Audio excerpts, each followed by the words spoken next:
Thank you, everybody. A little fun fact about me. Apparently, it was my birthday yesterday. Thank you very much. As Wack said, so technically, I am the general manager of the core team.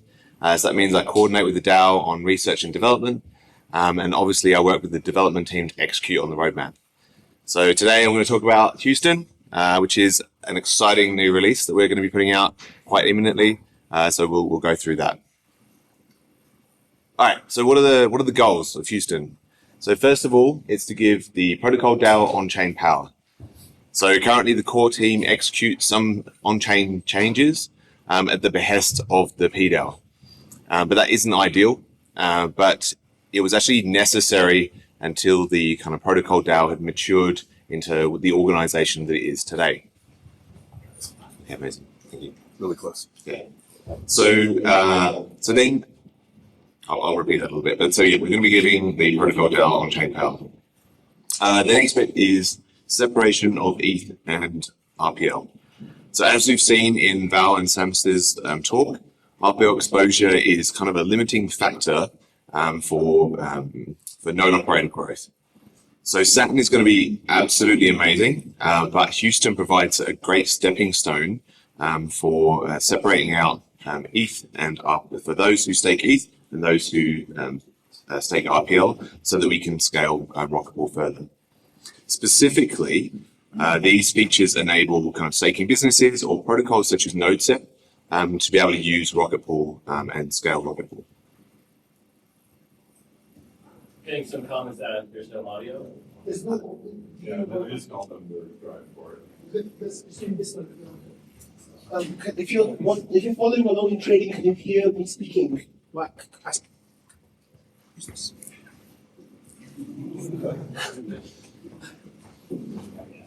Yes. Okay, carry on, please, Andres. All right, cool. Actually, I'll start that again. So what are the goals of Houston? So first of all, it's to give the protocol DAO on-chain power. So currently, the core team execute certain on-chain changes at the behest of the protocol DAO. But obviously, that isn't ideal. It's not very decentralized. And that's always been the case. We wanted to give the power over to the PDAO, but it was necessary for the team to take control of that in the short term, while the protocol DAO was maturing into the organization that it is today. So separation of ETH and RPL.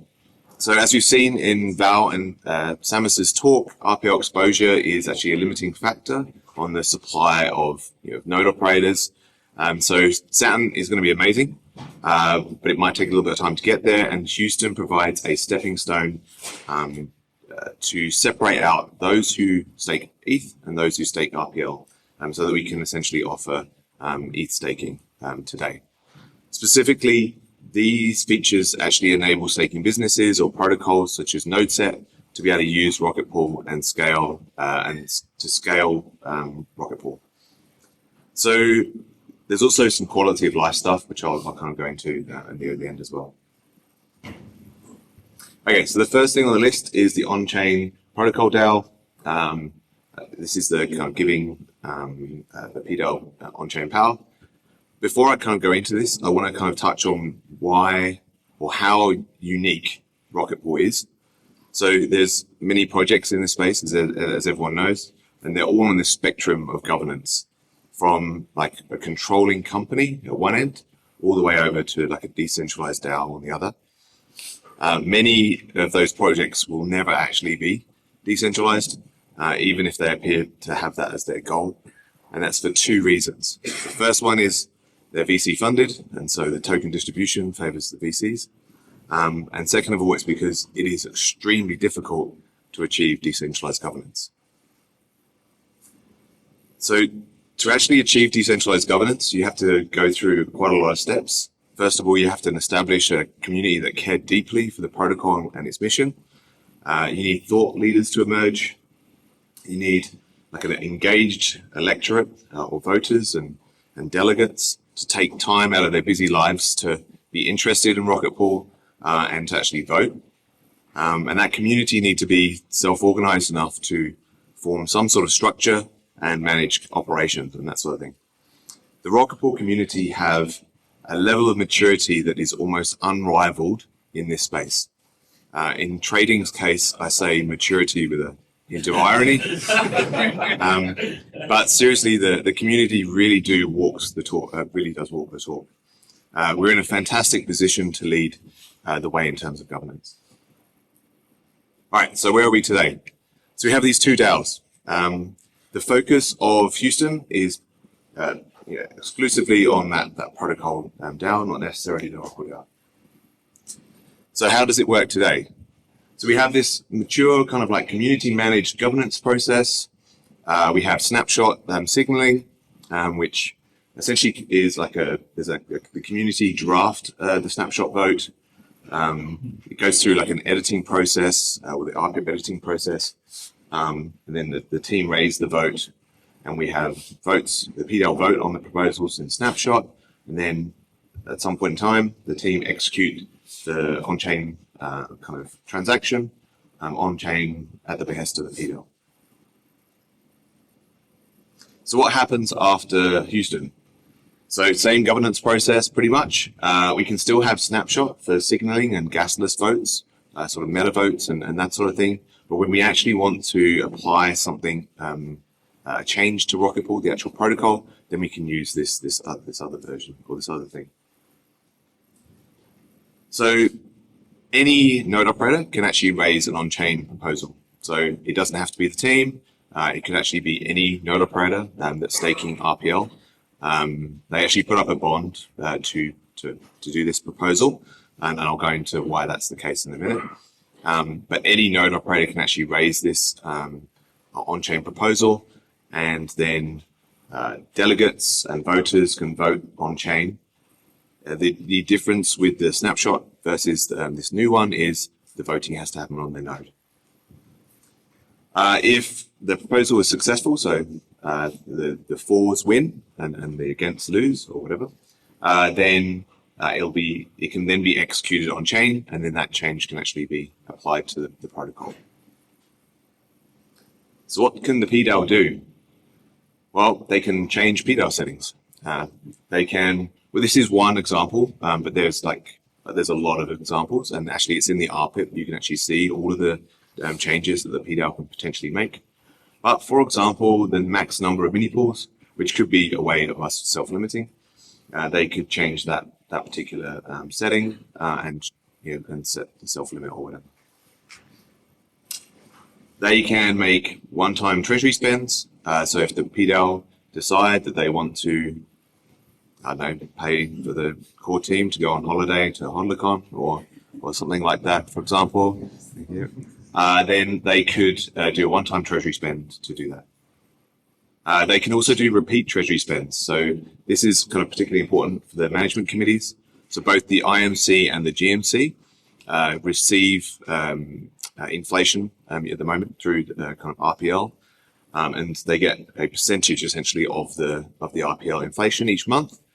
Those management committee transactions at the moment are going through the team. We don't want to do that anymore. We want the PDAO to actually be able to set those amounts and kind of manage it themselves, so that we're not kind of involved and they're not gatekeeping anything. Although we don't really gatekeep anything, but we don't want to be that person, that guy. So repeat treasury spends means that they can set up a repeat treasury spend, and then each of the management committees can then go in and claim that each period. So they can actually claim that from the PDAO. The other thing that the PDAO can do is, PDAO Treasury. So the other thing the PDAO can do is Security Council membership, which I'll go into the Security Council in a minute. All right, so how does voting work? So the orange dot is somebody raising a proposal. So a proposal is raised, although this should be forecasted way ahead of time. That an on-chain thing is a pretty big thing to do, and it certainly should be forecasted by governance and go through the governance vote, governance process way before it happens. It ends up on-chain. Then there's like a proposal delay. This allows kind of voters to see the proposal before it's voted in, but it also kind of technically allows challengers to challenge the proposal. I'll go into the challenging process in a minute because it's quite important. So actually, when a proposal is raised, they actually submit a bond, and it's like a set amount that you need to raise this proposal, and it's actually taken out of the amount that they're staking. So it's not actually taken out, but it's kind of like there's a ring fenced out of the amount that they're staking. So this is somebody who's staking RPL. It doesn't need to be attached to running mini pools. It just needs to be that they've locked the RPL up in the protocol. They submit this bond. They calculate. So part of submitting a proposal, they have to calculate the total RPL vote weight. Now this is kind of important because it can't actually be that total RPL vote weight can't be calculated on chain. It has to be calculated off chain, and that's why the proposer does it. And there's a special process that they go through to actually calculate that number. In the usual case, that proposer, if in the unusual case, that the proposer submits like a malicious total RPL vote weight, challengers can then come in and challenge that proposal. Node operators can actually opt in to being these challengers and securing the safety of the proposal system. If a challenger is successful in challenging a proposer, then they actually get a proportion of the proposer's bond. So it's kind of a way of keeping the proposer honest in terms of the total RPL vote weight that they've submitted. All right, so then we've got vote period 1. So once we've gone through this like proposal delay and there's no challenges, then we go into vote period 1. Vote period 1 is when delegates and voters can then vote on the proposal. They can vote for, against, and then against with veto. Against with veto is the fun one.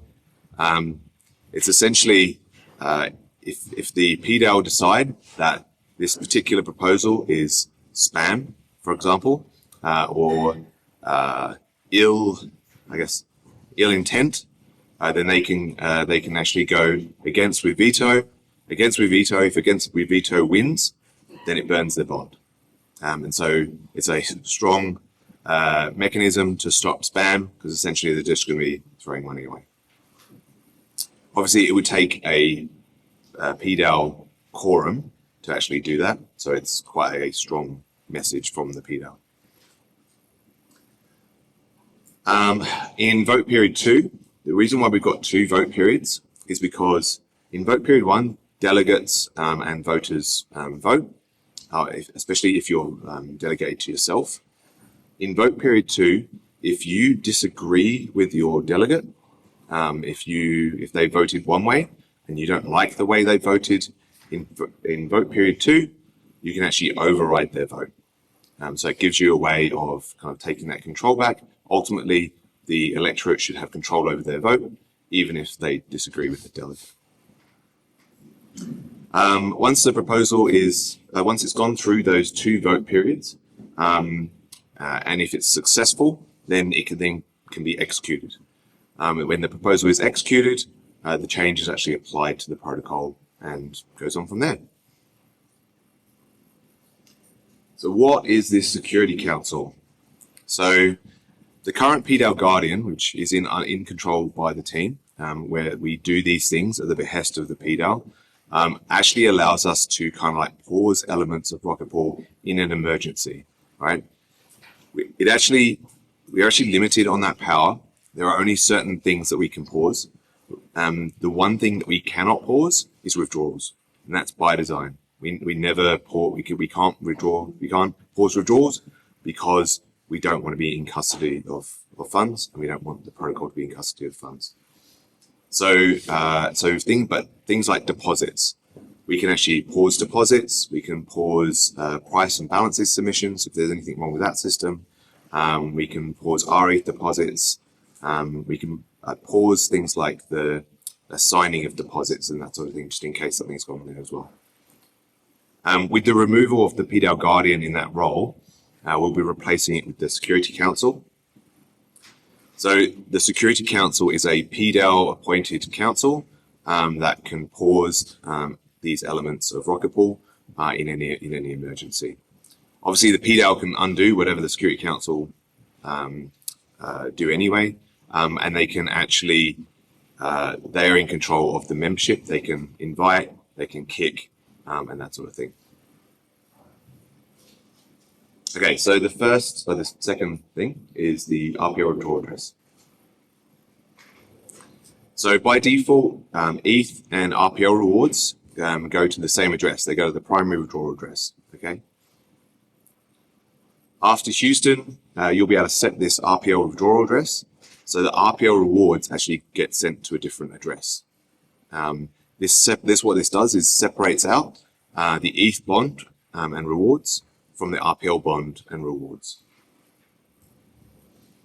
So the RPL withdrawal address takes over the RPL role. So they're the only one who can stake unless they specifically whitelist another address. So as soon as you set your RPL withdrawal address, your node itself can't actually stake RPL anymore. It's only the RPL withdrawal address. But the RPL withdrawal address has control over whitelisting of accounts that can actually stake on behalf of the node. So you could then, at that point, whitelist your node or not. It's quite handy. The website will have a feature on the website to be able to stake RPL from your RPL withdrawal address to make it super easy. But it does mean that you can kind of separate those two things out. So what does that really kind of give us? What this actually means is that the person providing the ETH and the person providing the RPL could be two separate parties. Now there are kind of WoW marriages in the community already where this is kind of already happening, but using like splitter contracts and all this sort of thing. This provides a protocol level support for that, but it kind of makes it a bit more robust and kind of builds it into the protocol. So stake ETH on behalf of. So with staking ETH on behalf of, it allows any address to be able to credit a node with ETH without the node actually taking custody of the funds.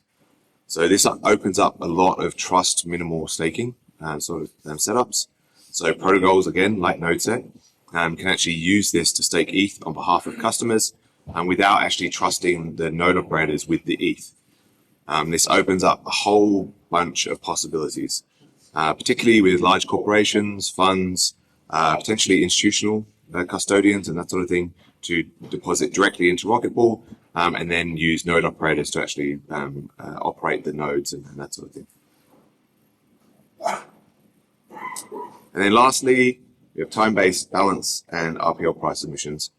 This is a pretty simple one, but currently balance updates and RPL price updates are done on a per block basis, which actually makes them really tricky to predict and it makes them inconsistent. So we're making it time-based rather than block-based, so it always happens at a particular time. This is actually a big benefit for node operators who kind of like top up their RPL and that sort of thing, because now it'll be a set like timing when you'll be able to do it, as opposed to having to guess the block that it's going to come up and figure out the timing and all that sort of thing. But it does make those submissions much more consistent and easy to predict. All right, so when Houston. Right, so that's when we're releasing Houston. Yeah! So the reason why it's a little bit further out than we would have liked is because so Sigma Prime are coming back to do like a mini audit after they finished their other audit. They kind of had a couple of areas that they wanted to go over again. And so we're getting them back to do that because obviously we want this to be as secure as possible. So they're doing that in the next day or so. And then they're going to be working for like a week to kind of like do that. So we need to do that. Once we've done that, we can then deploy it onto the testnet. So everyone can then start using it, playing around with it. And then once it's on the testnet, we can go through some beta testing stuff, and then we can launch it onto mainnet. But yes, that's that's basically me. Cool. Thank you so much, Mike. Please everyone give her a round of applause. I have questions. Please raise your hands for questions. Yes, that's good. Just give me one moment and I'm going to you.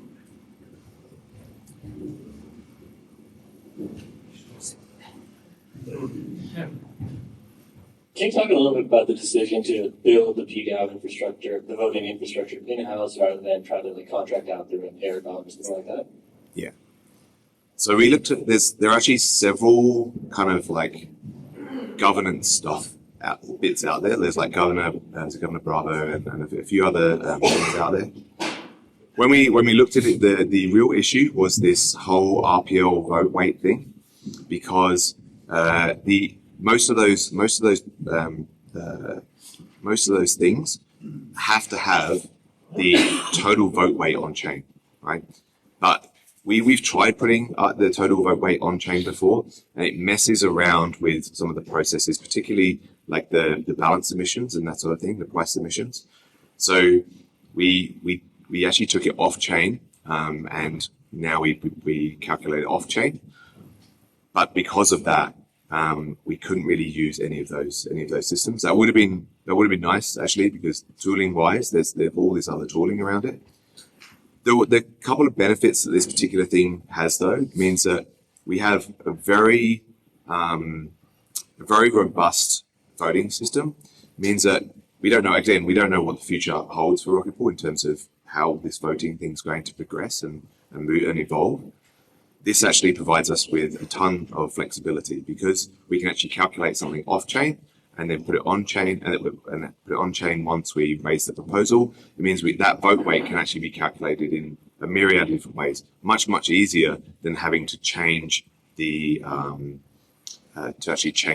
smart contracts every time. So that's something that's a real big benefit of this approach. This approach also allows us to actually, from a development perspective, this approach we're going to use potentially in other areas of the system as well, particularly for ODAO duties that we're eventually what we want to do is move pretty much all of the ODAO duties from the ODAO to node operators, so that you can actually participate in doing those ODAO duties in a trustless way. But at the moment we have to do it in this. The ODAO has to do it because they have to be. It's all off-chain oracling, right? There's no way of telling whether that you've done the right thing or not, and so we rely heavily on trust for that. Whereas with the ODAO duties going forward, especially with EIP 4788, which is the speaker and state root thing, we can actually move to having trustless processes for those ODAO duties. And because they're trustless, it means that they can be done by anybody, and it means that we can move those ODAO duties from the ODAO to the PDAO essentially. And it means that we could use that same process to do some of those things. So that's another kind of like benefit of it. It's kind of like making sure that we can get that process now so that we can use it further down the road as well. Okay, just make sure it's working. Cool. Yeah. Thanks. I was curious, you started to answer it at the end already, but what trust dependencies are left? Yep. And you mentioned the ODAO, you mentioned RPO, effective governance weight depends on Oracle pricing. Basically, what all is left? Maybe upgrading. Yeah. Yeah. The dependencies that are left. So in terms of on the PDAO side of things, the only real things that the PDAO Guardian kind of will control in the future, there's one element kind of left, and that is this it is like it's built into the penalty system, where somebody can, like, if we ever use the penalty system for MEV stealing, then the PDAO Guardian can actually set the price for that, or the threshold of how hard somebody will be punished. At the moment, that's in the hands of the PDAO Guardian, mainly because we couldn't give it immediately to the PDAO, and we didn't want to get into the ODAO either, so it had to kind of like be in this middle position. With the kind of review of the MEV and penalty systems, I'm hoping that will just go away, and we won't have to use that or anything. There's nothing connected to that process anyway. And so even if we changed it today, nothing would actually happen because the ODAO wouldn't actually trigger the penalties. So that's the kind of like safety mechanism for that. On the PDAO side, yeah, there's not anything. Once we release USIM, there's nothing else that from the team's perspective we're controlling. We'd like to be on the Security Council. I suggest that the PDAO vote us in, but we'd like to kind of like go through that process. So we would probably be on the Security Council. On the ODAO side of things, pretty much all the ODAO duties at the moment rely on trusting the ODAO. But with Dane Kuhn and the 4788, we've already started figuring out some of the ways that we could get rid of those ODAO duties. So some of them, and actually, Anosha has done a lot of work in this area as well, and we can kind of start to remove those bit by bit. It depends when those actually get taken away. It's going to be up to the PDAO, because obviously we've got a lot of priorities in terms of Saturn, in terms of scaling. Scaling is probably and competing is probably the major things that we need to look at, and then we can start thinking about those other things as well. Thank you so much, Langas. Can everyone give him a huge round of applause?